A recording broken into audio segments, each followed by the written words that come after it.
Hello guys and welcome to the project 4-4, which is compressed files in Windows. Let's start. Just open the Windows in the file and navigate folder if you created 4-2. Current log on in represent initial, double click the folder is empty. Ito siya. Double click.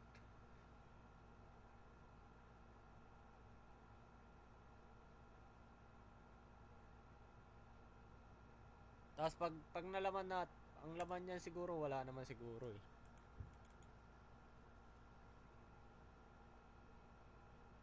And create new name subfolder.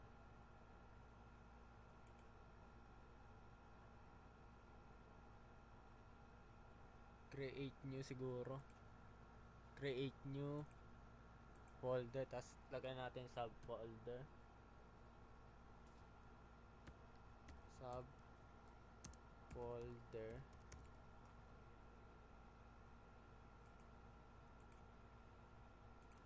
Create natin ng subfolder. Ay, joke lang. Subfolders. Yan. Tapos pag napindot natin, wala naman siya laman. Pag napindot natin siya ng subfolder, wala naman siya laman. If pag wala siya laman, double click, hanapin natin yung properties. Tapos andit sa subfolder meron siyang read only and hidden. It advanced.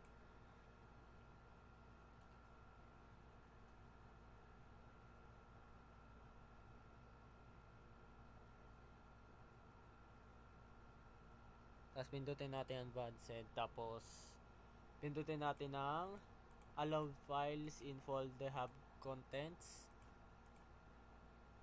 It's indexed in addiction file properties. And click context to save this. Okay. Ito, pipindutin natin okay. Yan.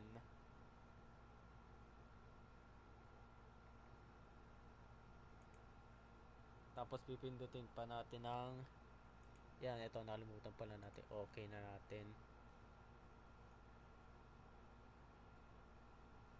Tapos okay na natin. Ito, ulitin natin ha.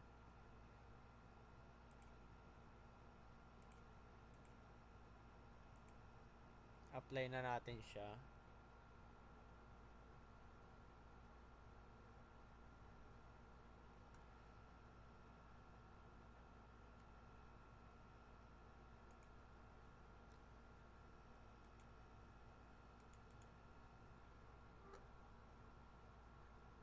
Tapos hanapin natin ng properties. Customize natin folder.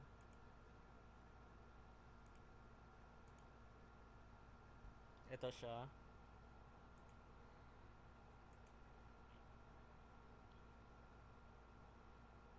Tapos close na natin. Close na natin to. Tapos search natin ng CMD.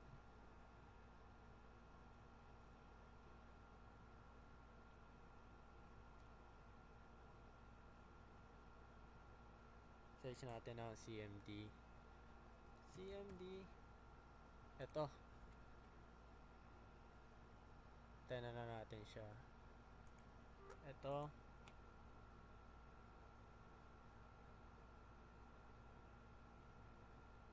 Tapos type natin na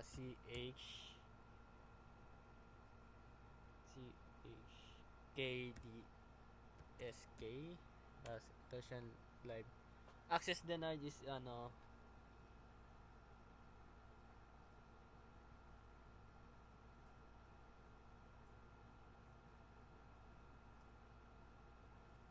or di kaya di gumana, ito na lang. Open terminal.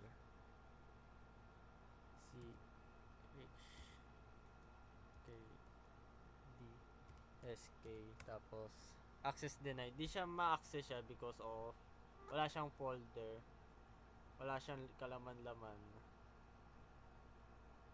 Then if meron naman ganito siyang lalabas sa na naka stage 1 verification file system, etc., etc. Check ulitin natin. DSK.